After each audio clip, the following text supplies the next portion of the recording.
I know a little bit about Gangster. He was straight business and he's a killer. This was a gang that eliminated babies. A gunman leaned outside of the passenger side truck, reached across, and fired multiple rounds. Then controversy started. A premeditated execution. These guys have a long history in street terrorism. A lot of people were waiting to get their hands on him. My name's Rene Enriquez, and you are watching Uncensored. We all know about the avenues and the key players in that, but there's a lot of history and conflict within that specific territory. The king of the avenues has always been known as Peewee Aguirre. The second is Richard Aguirre, who is the cousin of Peewee Aguirre. And the third person is Alberto Lento, boxer from the avenues, right? These were the three individuals that were made guys from the Mexican Mafia when I was a made guy. And there was always conflict between everyone here, but it was quiet conflict and it hadn't busted out into violence yet. Violence would occur, but that comes later on. But Peewee was the guy, handles his business. Peewee is a killer, represented himself well. In fact, remember all those hotel videos where he would get smart with Widow Shy and voice his opposition, supporting Smilon Gallardo while Smilon from Hazard was in the county jail. Peewee would do that because that was his business partner. And Widow Shy didn't particularly like him, nor did he particularly like Peewee. But Shy wasn't trying to flex. Peewee was trying to flex against Shy. Call me crazy, but I think Peewee was a little out of his league with Shy. Let's just say that. Shy was a dedicated and proven carnal. So was Peewee. I'm not taking anything away from that man. He was who he was, right? But he was bumping up against Shy in those meetings. And I think he was trying to gain some recognition from the younger brothers there, because he was like one of the leaders of the younger brothers in that Pepsi generation, in my generation. But Richard Aguirre, his cousin depicted on the lower left, had always been a wallflower. He had never been much of anything, really. I don't even know how he got in. I don't know what he did to merit his membership. After Peewee got in, they made Psycho, the individual depicted on the lower left, Richard Aguirre. It was very quiet, always. He didn't have much going on in the neighborhood. Peewee had control of all Northeast LA when he was on parole, and he maintained control even after he went to prison. He was indicted in 1995, United States versus Peewee Aguirre et al. That was the big first RICO indictment. And a lot of people know about that. In fact, 13 members were convicted and sentenced to life sentences. Only one individual was exonerated in that indictment, and that was Victorio Murillo. And he was later eliminated. I've mentioned it, I haven't told the story. And the last individual in this image is Alberto Lento, was always kind of like the runt of the litter, as was Psycho Aguirre. They were treated like less than by Psycho. Psycho ran everything. It was hard for Richard Aguirre and Alberto Lento, depicted on the far right, to start crews because Peewee had a domination out there that was unprecedented. In fact, he had a 16-year-old kid, little Peewee, running the avenues, and they were enforcing because they had a crew of hitters. This is the territory that Peewee controlled in blue. All of this. All this area was Peewee's. And Boxer and Psycho controlled none of it. In fact, Boxer Tolento, Alberto Lento, was in my pod. And he was selling with Topo Peters. And we used to have to bring his wife money because she was living in Crescent City. She was visiting him every weekend. And they had absolutely nothing going. And it just showed me that, number one, he didn't have the ability to manage a crew. And number two, he wasn't allowed to run a crew in that area. Nor was Psycho. Psycho had his sisters and his cousins and everybody in the Tollem Way compound. The apartments they had there. They call it the compound, but it's on Tollem Way. And it had a lot of family members out there. Psycho was involved in all of that drama, but Peewee was involved in the business. So I always remember Richard Aguirre, because I was in a pod with Richard Aguirre as well, talking about his cousins and his sisters and all the drama that happened in his family. And that family does too much, particularly the women. Everybody knows that the women from the Aguirre family are drama queens, and they seek out attention. They flex on homeboys because their relatives are Mexican Mafia members. And everybody got dogged out by them. Peewee Aguirre did involve himself in that. Psycho Aguirre did. So he was the lesser of the two. And that's just the way it was. I'm not saying that to say anything disrespectful about Psycho, because that was just his role in it. Later on, Psycho would develop his own crew outside of the avenues. In fact, he had his mother running a crew in the Inland Empire, and she was actually indicted for collecting money for him. So he spread his wings elsewhere. This area depicted in this map, all of it, was Peewee's, and he ran it with an iron fist. It was these guys, these were the guys that controlled the avenues, True Street, all that, everything. They controlled it all. Then came along Javier Marquez. That's a young gangster right there. He looks like a kid, right? Like maybe 19, 20 years old. He was, that's why. But he gained prominence immediately in avenues, right? And he did that by enforcing something that had occurred to Donito Rodriguez, and he lived up to his name. He was a gangster, and he still is. He lives his life according to his code, and that's actually how he got made in the organization, by living up to the code. I know a little bit about Gangster, just a little tiny bit, right? But let's read what the internet has to say about him. Javier Gangster Marquez, sometimes cited as Javier Medina Marquez, was a prominent high-ranking member of the Avenues gang and a powerful made man in La M. While the direct street-level retaliatory shooting of the Lowell Street member Jaramillo Happy Rodriguez was executed by locals of the Sereno Rifa gang, Javier Marquez was heavily involved in orchestrating and enforcing the broader systemic Mexican Mafia retaliation that followed the assassination of Antonio Donito Rodriguez. Marquez's involvement manifested in several critical ways.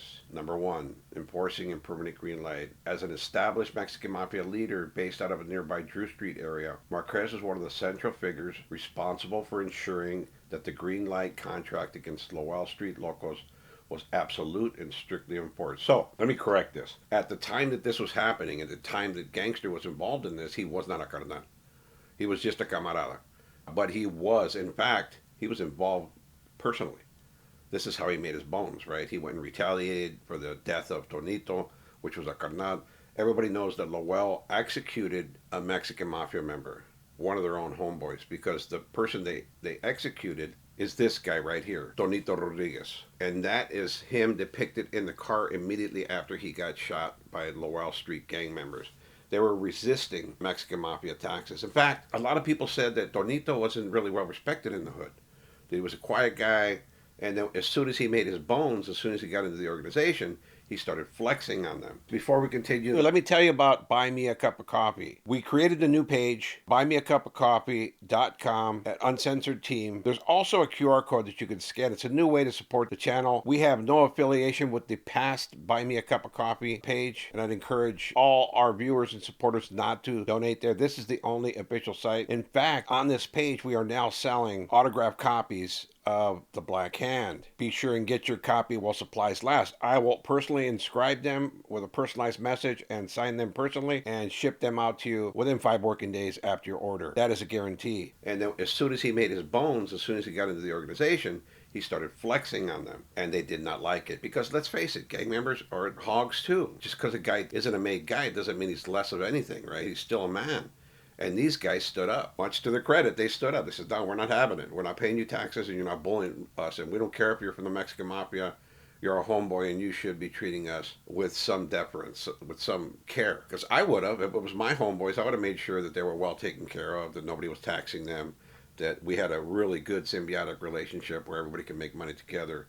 But Donito got out there and just started strong-arming. Boom, boom, boom. Give me money, give me money, give me money. The ambush. On April 28, 1995, Donito Rodriguez was sitting inside a vehicle on the streets of El Sereno. Witnesses from rival areas later recalled that a black truck carrying Lowell Street gang members pulled up directly alongside Donito's vehicle. A gunman leaned outside of the passenger side truck, reached across, and fired multiple rounds directly in Donito's face. Donito was killed instantly at the age of 29. This set off a massive response from the organization because it was an overt showing of disrespect, particularly when the Mexican Mafia was just establishing the program. So everybody targeted Lowell. Not just Sereno. This was orchestrated well. They put out a massive green light on these guys, and plenty of them fell by the wayside as a result. Make no mistake, they paid a price. But this was the ultimate betrayal of the organization. But it shows again that gangs can resist the organization. Gangs can resist the Mexican Mafia and survive. I showed you the Maravillas, and I'm going to show you a few more that have done it. So this thing revolves around avenues and Lowell and Gangster and the complexity of resistance to the organization. That's the reality, that not all gangs like the Mexican Mafia. Not all Sureños like to want to listen to people bossing them around, taking their money, and sometimes treating them with some disrespect. They just don't like it. And some people sometimes take action, as they should. Right? A man is a man, and a man will stand up when he has to stand up, as did these Lowell Street gang members. They stood up and said, you know what? We're not having it. So that's Donito immediately after they shot him. And he expired right there on the scene. It was immediate. His elimination was immediate right there. Boom, boom, boom, multiple times to the face, and he's gone. This is a priest administering last rites after the coroner has arrived and put him in the gurney, and they're going to put him in the meat wagon. Obviously, this was a blow to the organization. This is a huge affront to the organization and a blow for a gang that are Sureños, because Lowell were Sureños before they were green lighters, right? To actually take out a carnal, a premeditated execution. And that's exactly what they did. Well orchestrated. That's Donita at his funeral. All the carnales were there. I was there too, believe it or not. In fact, immediately after this, that's when they swooped up everybody. That's when they came down with the RICO indictment. They unsealed the indictment and they took in all the carnales. When Chuco was acting as an informant, that's when it went down because bloodshed started happening, right? A couple of people got eliminated, and Donita was the last straw. The United States government wasn't going to have a full-out war, and they did their best to curtail it, and I think that they did. But that didn't stop the retaliation from occurring. The retaliation was real. In this picture, you see 2 funerals of Lowell Street gang members that were targeted by the Mexican Mafia, eliminated by local gangs. Because local gangs got the contract. It was put out, everybody target Lowell Street gang members. They're through, it's a permanent green light, it's never coming off. Everybody has to go down there, and they were getting got. This is just a couple, but there have been a few of them. They paid the price, but they still exist today. And they're still existing in the heart of Northeast LA, in the core of territories controlled by multiple influential Avenue's gang members. They can't eliminate them. In fact, if they go in there, they get targeted because it's such a small area. And those guys are really on point. They know that outsiders coming in means only one thing, that they're targeting Lowell Street gang members, and they're prepared. So I think people know now that if they go in there, they're going to get shot at. Like everybody's down to go do a pegada, right? A hit. But when you're getting shot at, when they're returning fire, it gets a little dicey. And nobody wants to go into that. Nobody wants to go into that. And I think that's why Lowell has survived, because they strike back. They are willing to stand their ground in their hood. They can't pick up their hood and move it. They're there, and it's their barrio. So they have to defend it, and they are. And I think that's the survival mechanism for them that is working. They've taken some hits. They've inflicted a big blow on the organization. They took out a carnal. And they proudly say it. They tattooed Green Light Gang on themselves. They're the original Green Light Gang. And they proudly claim that notch. You know, they paid the price, but they're still there. There's still a lot of Lowell Street gang members, and I don't think it's ever going to come back into the fold. Ever. Not from their standpoint. Then controversy started, right? We introduced Gangster Marquez early on as the individual who orchestrated the retaliation for the death of Mexican Mafia member Donita Rodriguez at the hands of Lowell Street gang members. So he's in the county jail facing those crimes. He's charged with those murders. And he meets these 2 individuals, Henry Carlos on the left and Jimmy Sanchez on the right. That's Smokey from B&E on the right. And Henry Carlos is Indio from Sereno. That's Smokey from B&E on the right. And Henry Carlos is Indio from Sereno. He's Donita's homeboy. And they love the fact that Gangster orchestrated the retaliation. In fact, they loved it so much that they made him a carnal in the county jail. One problem. At the time that they made him, there was a moratorium on memberships at the Pelican Bay State Prison, SHU. All the carnales had decided previously that no more carnales were going to be made. In fact, we saw a video. I mean, everything that I'm telling you is supported by previous documentation. It's not just me pulling it out of thin air. Güero Shai and Chuco talked about making Pelon Maciel, and there was a moratorium on memberships. Perico was the oppositionist in those videos, saying that the books are closed and we shouldn't do it. So they finally made Pelon. That was the last guy that was going to be made. This is years later, and Smokey and Indio decide on their own to make Javier Marquez, Gangster from the Avenues, in opposition to all the carnales in the Bay. And you would expect that from Henry Carlos, because he's a bit of a knucklehead. He opposes almost everything. He's a hard-headed guy, right? Gangster through and through, but he's a hard-headed guy. And if he believes he's right, he's going to do it. And that's how he is. Jimmy Sanchez was a shocker to all of us, because Jimmy Sanchez is a laid-back, easygoing guy, Smokey from B&E. Laid-back guy. He never gets involved in politics, never was involved in politics, but he became embroiled in them here because they went ahead and made Gangster. That is the picture of Gangster Marquez's left elbow, where he tattooed the black hand. So he gets done with his case and goes up to Pelican Bay. And during the peace talks in 2000, right before I dropped out, we actually approached the cell, myself, Danny Boy Peña, and Jaco Padilla. And we saw him, everybody in the Bay. I mean, in totality, there wasn't one person that abstained from this in opinion, right, and vote. Everybody agreed he was not a carnal. And I approached the cell, told me, check it out, bro. Everybody's spoken, everybody's voted, and you are not a carnal. And he adamantly refused to acknowledge it. I said, no, I'm a carnal. No, I'm a carnal. And he was holding his own, right? And I'm telling him, check it out, bro. You're not a carnal. I'm telling you flat out. I'm a carnal. You're not a carnal. And we're telling you, all three of us here, that you're not a carnal. And I told him, I said, you're going to have to cover that up. And he actually did. He ended up covering up. He got shelved. He got put on disregard for quite a while. But he stuck to his guns.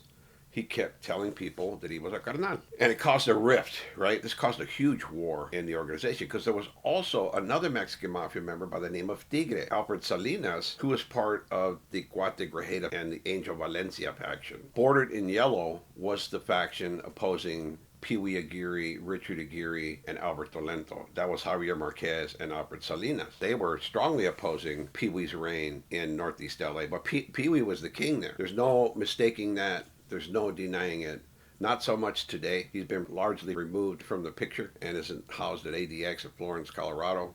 Has very little communication and no ability to run a crew like he had in the past. So during this period in the 90s, Javier Marquez insisted he was a carnal and teamed up with Alfred Salinas, feuding with Boxer Tolento, Alex Aguirre, and Psycho Aguirre. The person that Peewee Aguirre had running all of Northeast Los Angeles is Peewee, little Peewee Aguirre, Richard Aguirre.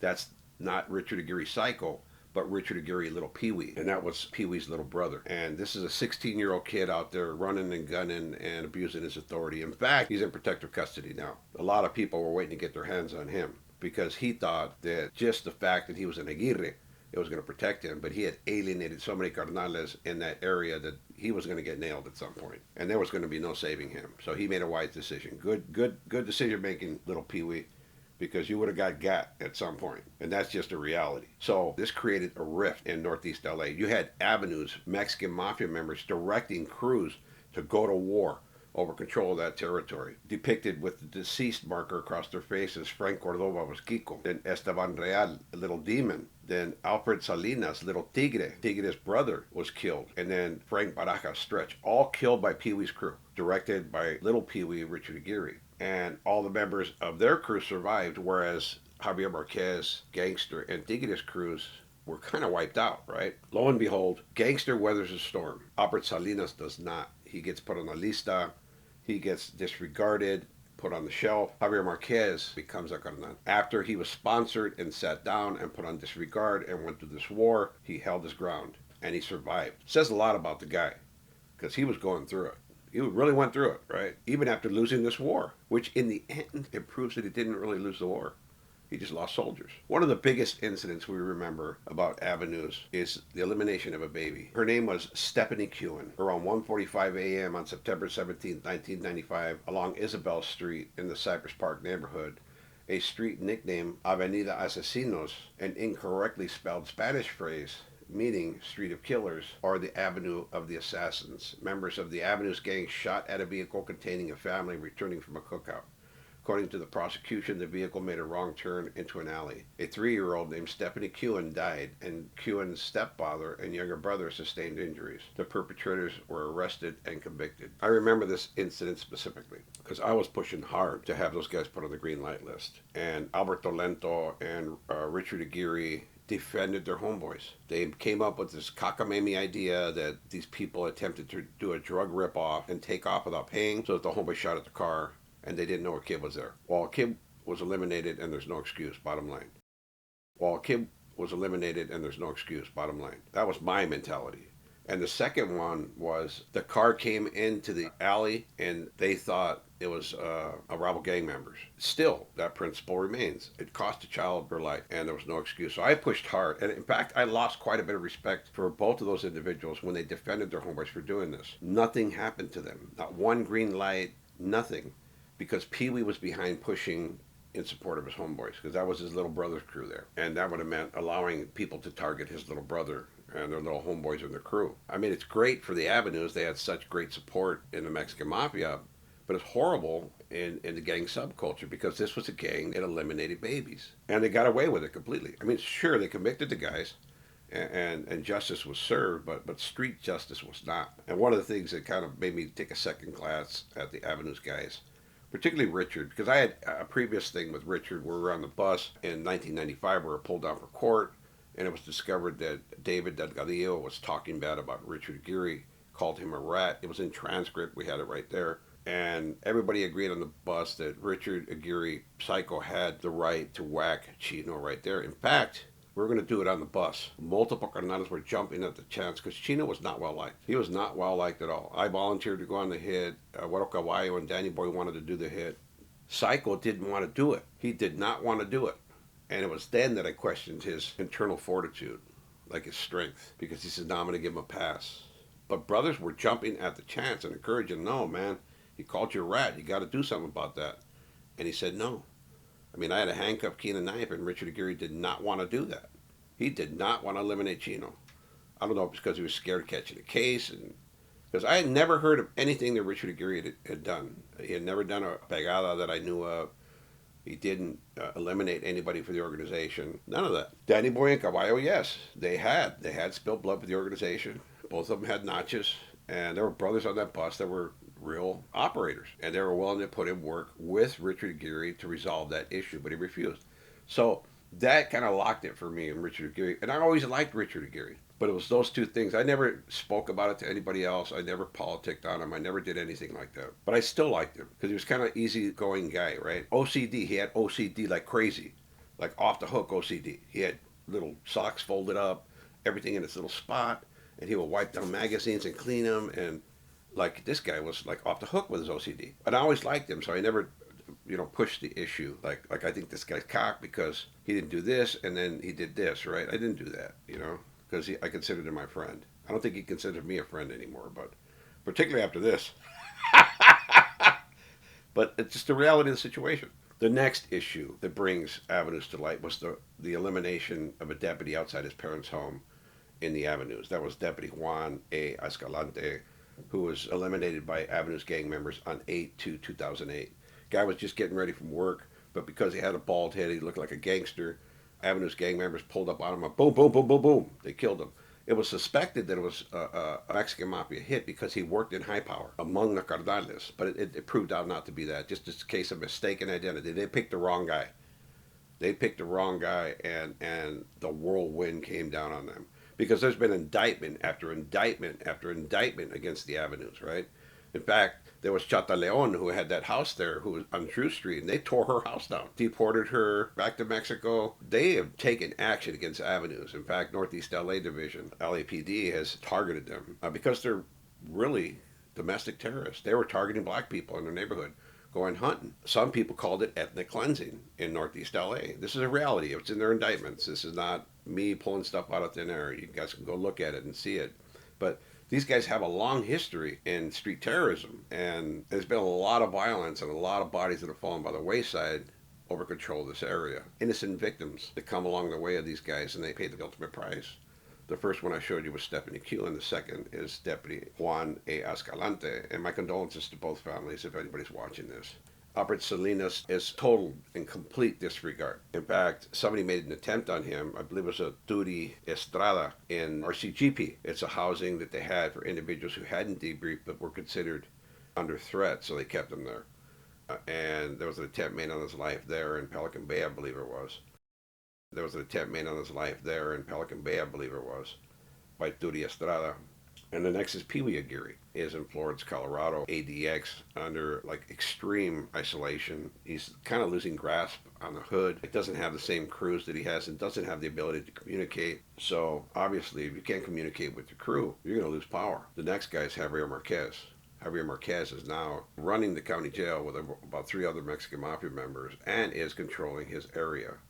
So Javier Marquez survived that whole onslaught, that whole political campaign, and prevailed. He prevailed. So even during the war, when they lost soldiers and their crews and they were ostracized and placed on disregard, Javier Marquez came out on top. If you really look at it for what it is, Javier Marquez has prevailed as the dominant personality in the avenues today. In fact, Albert Salinas, he was released from prison on sentencing modification. He petitioned the courts, and he's on parole today. A word on the curb is that he is out and attempting to regain some power and create a group resistant to the Mexican Mafia. Go figure. You would think that after all that, he'd just say, you know what, I'm out, I'm free, I'm blessed, I'm gone. You know, that would be my advice to him. Just be gone. Live your life. Enjoy your freedom. Why try to get back into this? Why try to reclaim what you'll never have? Because Gangster's not going to relinquish it, and Peewee's not going to tolerate it. You have two powerhouses here that they're going to oppose you, and that will hunt you down. And that's a reality if he makes himself a problem. That's Gangster today. Older, wiser, very influential in the organization. Like I said, one of the 4 members controlling the county jail, which is a very lucrative territory in and of itself. Plus, he controls Northeast LA, and he's surpassed Peewee in his influence. That's a reality. Gangster is extremely influential in the organization, and he's lived up to his name. He's truly a gangster. As always, hit that thumbs up, leave a comment, hype the video, folks. Hype, hype, hype. So important. I'm out. Peace.